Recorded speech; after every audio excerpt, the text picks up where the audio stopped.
Hi guys! So, for today's video, meron tayong makeup tutorial with Baby Dozy Dozy Oil. Oil.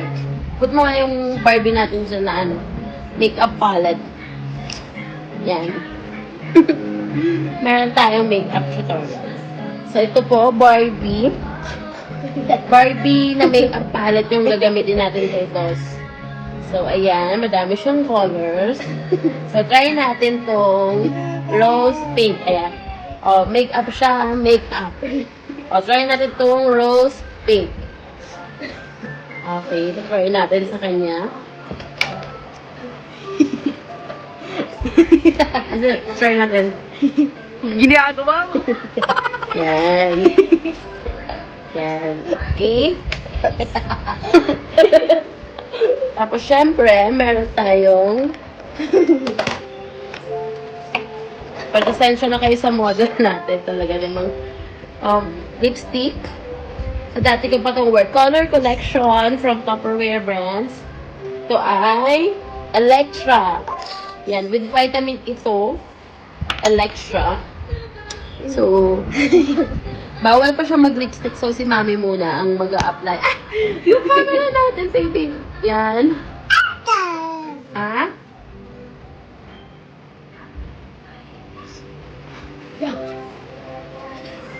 Ayan, guys.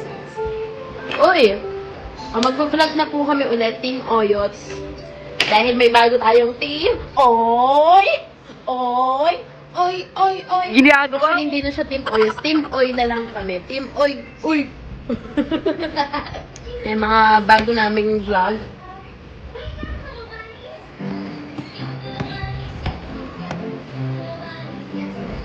Yan. Pa-subscribe sa aming YouTube channel. It's Team Oyos. Sab and Dos and Ann Vlogs. Yan. Bawal pa siya mag-lipstick. So, ito na yung pang-blush on natin kanina. Pang eyeshadow siya, pero pwede na rin siyang pang cheeks. Yan.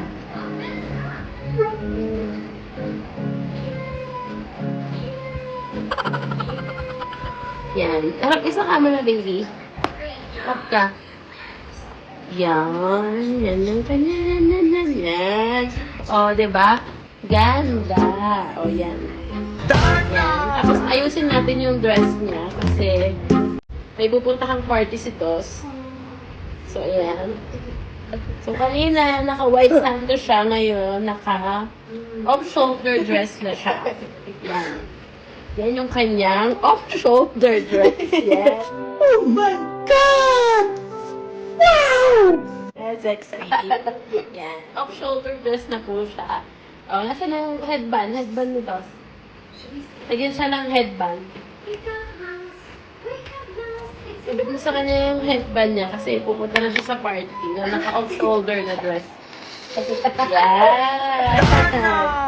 Okay. Nakagal ang headband niya. Ay, sunglass. Lalagyan na lang natin siya ng hair. Ito po yung kanyang hair. Dahil wala pang paglalagyan sa hair ni Dos, dito na lang po sa kanyang tenga siguro. Ayan. Ayan. So, meron na siyang long hair. Ayan na si Dos. Ito na yung long hair. Ayan. So, ready na sa party. Naka-off-shoulder dress and meron siyang long hair. Bye, guys!